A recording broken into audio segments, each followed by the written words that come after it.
রাজধানীর রাজপথে চালকদের নতুন আতঙ্ক কৃত্রিম বুদ্ধিমত্তার প্রযুক্তি নির্ভর ক্যামেরা।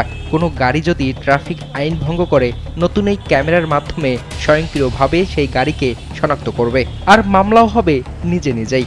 তবে এআই ক্যামেরা বা স্বয়ংক্রিয় এই মামলার পদ্ধতিকে নতুন আতঙ্ক বা ভোগান্তি বলছেন চালকরা। চালকদের অভিযোগ, নতুন এই পদ্ধতি সম্পর্কে আগাম কোনো প্রচারণা করেননি কর্তৃপক্ষ, ফলে অনেকেই এই ব্যবস্থার কার্যক্রম সম্পর্কে অবগত নন।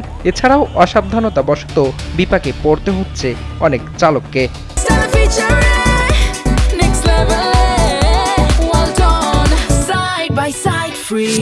এটা আসলে সব জায়গায় হুটহাট তো ডিজিটালকরণ করলে হয় না, ম্যানুয়াল পদ্ধতি ভালো ছিল। সবচেয়ে বড় কথা 3 মাস বা 2 মাস ব্যাপী যদি এটা প্রচারণা করতো, তারপরে যদি এটা কার্যকর করতো, তাহলে ভালো হইতো। আর এইটা কতদিন যাবে সেই হিসাব যদি করি, এটা তো ধরেন গরিবের উপর অনেকটা জুলুম করা।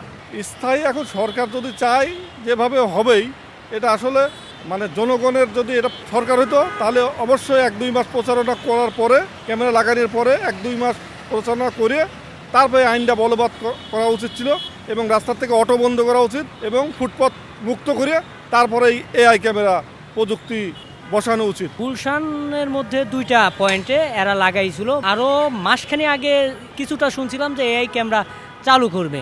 আর এখন বর্তমানে আমরা এই খবরে দেখতেছি বা মাঠ পর্যায়ে আমরা দেখতেছি না, এখন আমরা মোটামুটিভাবে অনেকেই এখন চলতেছি, তো দেখতেছি অনেকেই মানুষ অবগত আছে। ক্যান্টনমেন্টের ভিতরে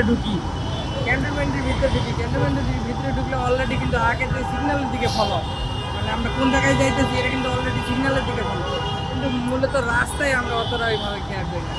ডিএমপির পক্ষ থেকে জানানো হয়, এই ব্যবস্থায় সবচেয়ে বেশি নজর দেওয়া হচ্ছে 5টি সাধারণ ভুলের উপর। এআই ট্রাফিক সিস্টেম থেকে বাঁচতে এবং নিরাপদ থাকতে যে 5টি ভুল এড়িয়ে চলা জরুরি, তা হলো লাল সংকেত অমান্য করা, স্টপ লাইনের বাইরে গাড়ি থামানো, উল্টো পথে গাড়ি চালানো, অবৈধভাবে পার্কিং করা, যত্রতত্র যাত্রী উঠানো নামানো। ঢাকা শহরের বিভিন্ন গুরুত্বপূর্ণ স্থানে সিসি ক্যামেরা, বিশেষ কোনো অত্যাধুনিক ক্যামেরা না, সিসি ক্যামেরায় আমরা যেগুলো বুলেট বা পিটিজেড ক্যামেরা, সেগুলোতে এআই প্রযুক্তি যোগ করে ট্রাফিক আইন ভঙ্গকারী যানবাহনগুলোকে শনাক্ত করে মামলা দায়ের করছি।